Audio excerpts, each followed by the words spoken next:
जिनेंद्र। जय जिनेंद्र।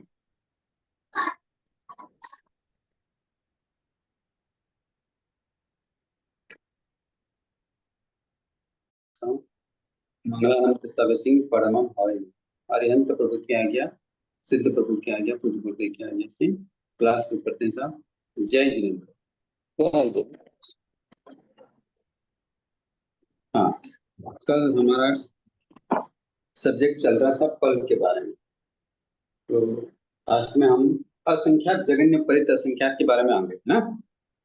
असंख्यात का पहला बोल हमारा आ गया था जगन्य परित असंख्यात। उससे हमने संख्यात के तीनों भेदों को समझ लिया। ठीक है ना, यहाँ तक आपको समझ में आ गया? जी हाँ, ओके, बहुत अच्छा।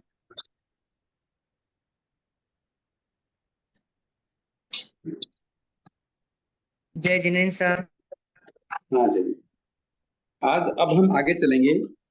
असंख्यात का पहला बोल क्या है? जगन्य परित असंख्यात। ये कैसे आया, समझ में आया? वो चारों पल के द्वारा हमने एक एक दाने द्वीप समुद्रों में डाले हैं। फिर अनावस्थित पल से हमने श्लाका पल को भरा, श्लाका पल से हमने प्रतिश्लाका में पल को भरा, प्रतिश्लाका से हमने महाश्लाका को भरा।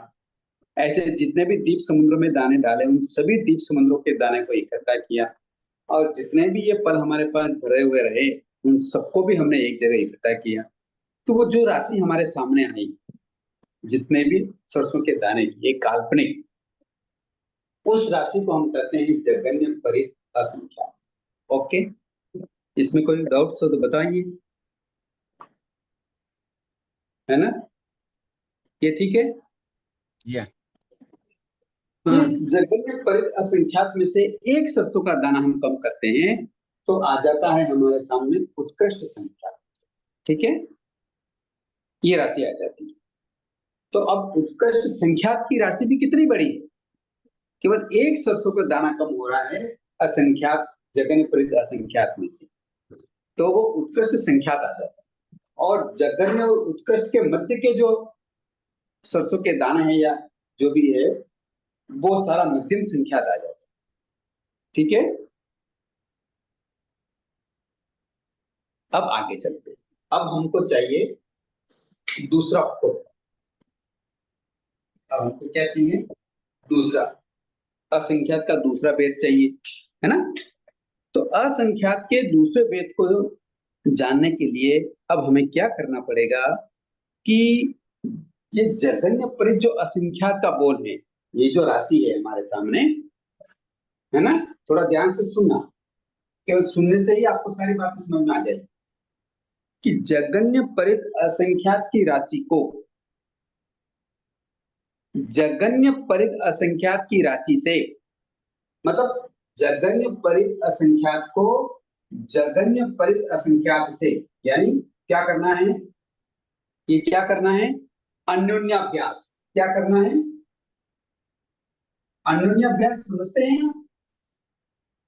Square root. अब वो अंग्रेजी वाला वर्ड मुझे नहीं आता, हिंदी में नहीं, बताइए। मतलब रेस टू करके करना है। जगन्य परित असंख्यात, उसके ऊपर दो नहीं, इतना ही राशि टू कर दिया ना, इसका मतलब ये हुआ कि जगन्य परित असंख्यात को जगन्य परित शॉर्ट में लिख देता हूं, जगन्य परित असंख्यात। अब क्या करना है इन दोनों का? ये जो मल्टी आया ना, मल्टी गुणा आया ना, ये जो ये आया ना, हाँ सर, इसको हमको क्या करना है? अन्योन्याभ्यास। अन्योन्याभ्यास का मतलब समझते हैं? नहीं रहा सर। अन्योन्याभ्यास का मतलब होता है 2 इंटू 2 इंटू 2। कितना हो गया? 2 2 4, 4 2 कितना हो गया? 8। 8 हो गया। अब 3 का करेंगे तो 3 इंटू 3 इंटू 3 बराबर कितना हो गया? 27। 27। अब समझ रहे हैं मेरी बात को? तो इतनी राशि को, जगन्य परित असंख्यात की राशि को जगन्य परित असंख्यात की राशि से क्या करना है हमें? अन्योन्याभ्यास। अन्योन्याभ्यास करना। क्या करना है?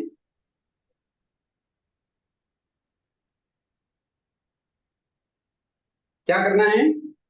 अनन्याभ्यास करना। अनन्याभ्यास, ये हिंदी वर्ड है। अब इसको कोई अंग्रेजी का जानकार हो तो, गणित का जानकार हो तो बताइए इसको क्या कहते हैं, इस चीज को क्या कहते हैं? उसको क्यूब करना है सर।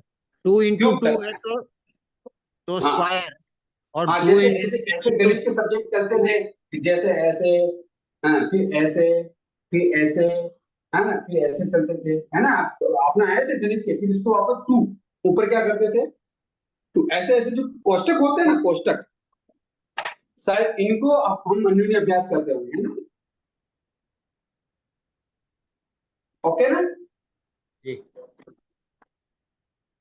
तो अब जगन्य परित असंख्यात को जगन्य परित असंख्यात से अन्योन्य अभ्यास करने से, इस कैटेगरी से जो राशि आती है वो राशि है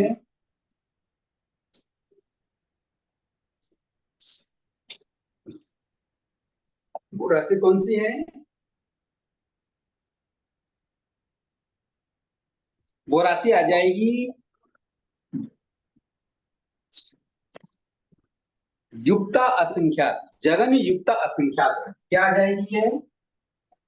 जगन्य, चौथी राशि आ रही है, जगन्य युक्ता व्यास असंख्याता संख्या। राशि कितनी आ गई? हमने जगन्य परित असंख्यात को जगन्य परित असंख्यात से अन्योन्याभ्यास किया। क्या किया? अन्योन्याभ्यास, अन्योन्याभ्यास। इसका सिंपल है 2 इंटू 2 इंटू 2 बराबर 8।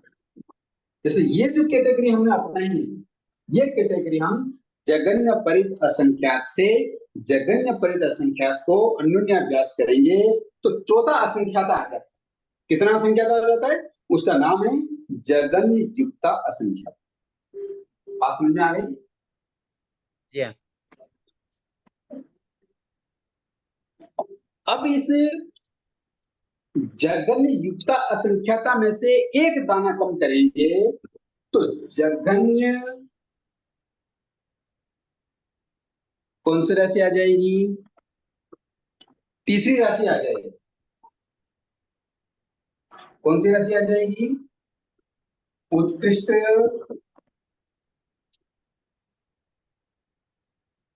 परित असंख्यात।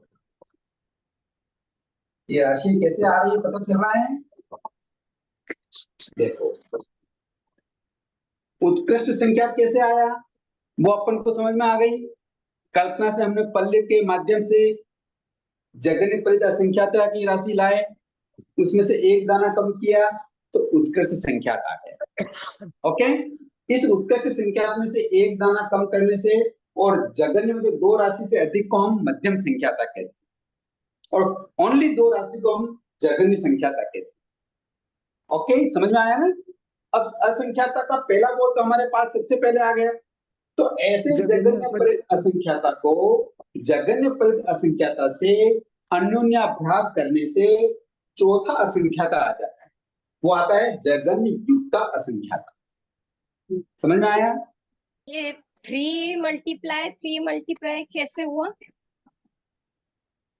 3 मल्टीप्लाई का तो उसको मतलब एग्जांपल बता रहा हूँ। गणित में 3 मल्टीप्लाई को अन्योन्याभ्यास करते हैं। क्या करते हैं? ये अन्योन्याभ्यास 3 इंटू 3 को गुणा करेंगे क्या होता है?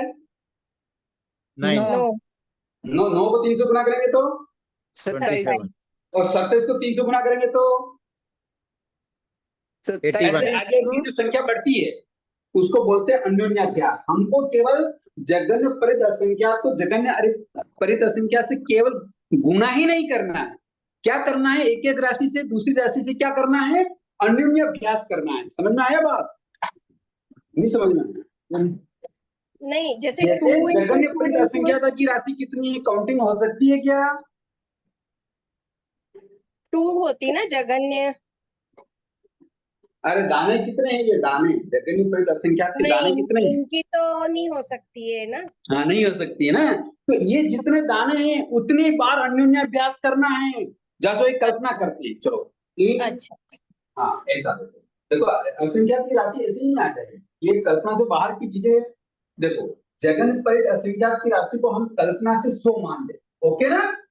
हाँ इसको 100 कितनी बार लिखना है? 100 बार। 100 कितनी बार, बार लिखना है? 100 बार। और उसके बाद जो राशि आएगी वो जगन्य विपरीत असंख्यात कहलाएगी। मैं जगन्य युक्त असंख्याता कहलाएगा। समझ में आया अब बात? हाँ अब बात समझ में आएगी नहीं सबको? हाँ हाँ, अब वो 2 का गणित समझ में आ गया? हाँ हाँ, तो जगन्य विपरीत असंख्यात के जितने दाने हैं उतनी बार हम इसको क्या करेंगे? मल्टीप्लाई करेंगे। उतने ही दानों से, दाने हमने कल्पना से 100 किए तो 100 दाने हैं तो 100 बार इसको गुना करते जाएंगे। 100 को 100 से गुना करेंगे, कितने आ जाएंगे? 100 से 1000, 10 लाख। 10 लाख के 10,000। 10,000, हाँ, और 10,000 को 100 से गुना करेंगे। 10 लाख, हाँ, और 10 लाख को फिर 100 से गुना करेंगे। ऐसे करते करते 100 बार करना है। तो क्या राशि आएगी? जगन्य युक्ता असंख्याता। समझ में आया बात? हाँ आ गया।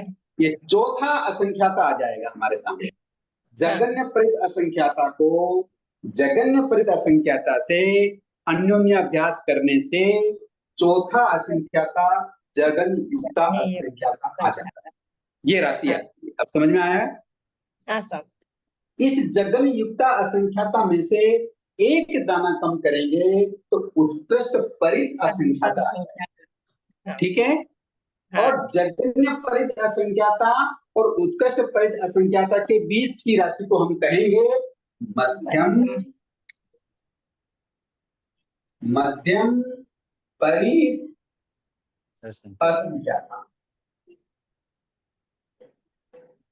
अब असंख्याता के हमारे सामने 4 बोल हो गए। समझ में आई बात? अब आगे कोई भी सिंपलिंग है, आगे कोई भी कंफ्यूजन नहीं है। अब हम डायरेक्ट कौन सा बोल आएगा हमारे सामने? 5वां आएगा, 6ठा आएगा और 7वां आएगा। अब हम क्या करेंगे कि ये जो जगन्य युक्ता असंख्याता आया, ये राशि आई कैसे आई? ये समझ में आ गई? हाँ जी,